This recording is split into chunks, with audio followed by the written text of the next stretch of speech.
As that investigation continues, domestic violence prevention advocates are raising awareness about the potential warning signs. Your reporter Taylor Knight is live in Waterbury with everything you need to know. Taylor.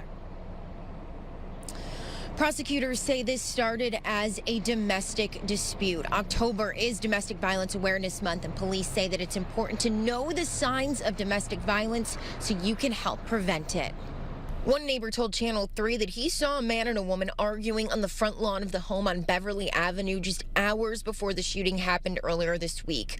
Prosecutors shared in court that the family was having an argument about finances, saying that they have video of Javi and Adams being accused of taking money from the house. If you are worried about someone, you should check in on them regularly. Help is always available by calling the Domestic Violence Awareness Hotline. And if you're worried about your own safety or someone else's, call police immediately. And Waterbury police are meeting with advocacy groups next week to help the community better understand domestic violence. Your reporter in Waterbury, Taylor Knight, Channel 3 Eyewitness News. Well, this